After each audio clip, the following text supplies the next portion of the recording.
À Rabat, bon, j'ai eu mon bac à Ibn Sina, au lycée Ibn Sina, lycée bilingue. Puis après, j'ai fait la fac pendant 2 ans. Puis après, il fallait que je sois encadré, un tout petit peu motivé et tout. J'ai fait HEM. La vérité, c'était une bonne expérience. J'ai fait mon stage d'études, c'était le festival Mawazine. J'ai fait mon stage de fin d'études.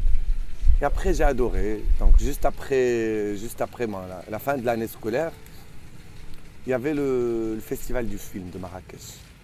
J'ai fait le festival du film de Marrakech. Puis après, j'ai refait Mawazine. Et j'ai eu 2 ans, j'ai eu un job. Et je pense que j'ai arrêté ce job en 2014, en juin 2014. Dans ce moment-là, j'ai commencé à chanter. Mais bon, c'est-à-dire c'était chez toi, chez un ami, comme ça. Je connaissais que dalle, je suis autodidacte. Tu vois, donc je connaissais que dalle. Moi, je chantais, je me faisais plaisir aux gens, les gens aimaient, c'est tout, c'est comme ça. Et j'ai continué dans l'événementiel.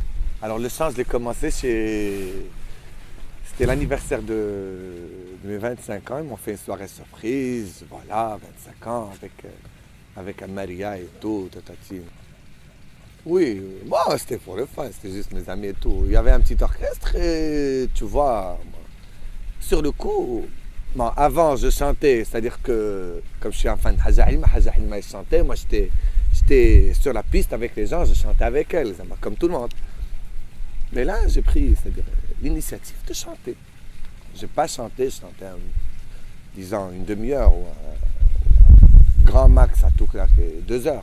Tout le monde a découvert, moi aussi je me suis découvert, oui, c'était sympa, oui, voilà, oui. Et le lendemain, on a refait la même soirée avec les mêmes gens et tout, et je chantais toute la soirée. Haja Halima, c'est mon mentor. C'est vraiment mon mentor. C'est à travers elle que j'ai découvert le Chabi. J'ai grandi dans une ambiance festive. Des deux côtés, des deux familles, mes copains, tatati, nanana. Toujours, on ne peut pas concevoir une soirée sans orchestre, même avant que je chante. Je commence à chanter. Mais voilà, mais le Haja Halima, c'est mon mentor. C'est-à-dire que c'est à travers elle que j'ai découvert le Chabi, comment chanter, avec ses conseils, ce qu'elle te dit, voilà, tu fais ça, tu chantes ça juste après ça. Il faut commencer avec cette étape, pas celle-là, pas l'autre. Et avec, bien sûr, comme tout le monde la connaît, comme elle chante avec une telle aisance, avec beaucoup de charisme, beaucoup de talent, beaucoup de classe. El Haja Halima, à cette époque-là, peu de gens pouvaient la voir chez eux. À 18 ans, il y avait le mariage de mon cousin, je l'ai vu. Et c'était le coup de foudre. C'était le coup de foudre. C'était une découverte. À chaque fois que je la suivais partout. J'allais dans des mariages où je ne suis pas invité. Je rentrais bien sûr avec elle, je ne rentrais pas comme ça.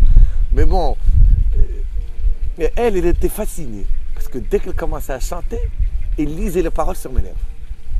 Elle me dirait, c'est pas possible. Personne n'a cette capacité d'apprendre comme toi. Mais c'est pas ce que j'aime. J'apprenais pas comme ça, ni c'était écrit noir sur blanc, comme une poésie ou un truc comme ça. Mais c'est parce que ces CD, ils étaient tout le temps là, sur PC, dans la voiture, pour dormir, tout le temps. Moi, je suis spécialisé dans le marsaoui. Le marsaoui. Voilà, revenons à nos moutons. Je suis spécialisé dans le marsaoui parce que le Haja Halima ne chante que le marsaoui. Je l'ai vu chanter que le marsaoui. Bien sûr qu'elle chante d'autres trucs, mais je l'ai vu chanter que le marsaoui. Il y a le Hsbaoui, il y a le Zahri, il y a l'Abdi, il y a pas mal de... Le marsaoui, tout le Maroc le connaît. Parce que c'est le seul qui a été commercialisé, qui est chanté par la plupart des orchestres. Braoul, c'est les petits trucs, les petites chansons qui viennent après les états. C'est des petites chansons, genre Aoul D'Ammi, tu vois, la Moukia Mox. C'est des petits trucs comme ça. Mais les états en elles-mêmes, c'est un patrimoine. Tu vois, tu ne peux pas le changer. Tu ne peux pas y rajouter. Quand tu vois que quelqu'un chante un état jdida, c'est qu'il a vraiment puisé dans des archives ou l'a dit vraiment très très anciens, ou bien une Aïta qui a été peu chantée, ah, moi j'aime bien l'Aïta, c'est avec Taharj. L'Aïta au tout début, c'est avec Taharj. Mais bon, j'ai pas l'orchestre pour ça, peut-être après. Mais le Bendir, c'est. Le Bendir pour moi. C'est-à-dire que moi j'étais. C'est-à-dire parfait. Un perfectionniste du Bendir depuis l'âge de 3 ans. C'est un perfectionniste. D'ailleurs, je le dis à chaque fois. Je défie quiconque au Maroc en matière de Bendir. Ah oui. Si tu veux, c'est ma marque de fabrique. Mais moi, j'aime bien. J'aime bien. C'est-à-dire que. Tu vois, quand je chante sans Bendir, c'est pas. Pour moi, c'est pas la même chose. Je sens qu'il y a un vide. J'ai eu l'occasion de chanter avec Akon et French Montana. Akon à Abu Dhabi, j'ai un copain qui habite là-bas, Morad, qui connaît ces stars-là. Bon, c'est des amis c'est des amis à lui. Et voilà, l'occasion s'est présentée et j'ai chanté. Il y avait Akon ici, et je l'ai ramené sur la piste et il a chanté avec moi. Ouais, vraiment, pour voir Akon chanter ça. Et French Montana aussi, il a chanté ça. French Montana, c'était ici, c'est une cousine. Ici à Rabat.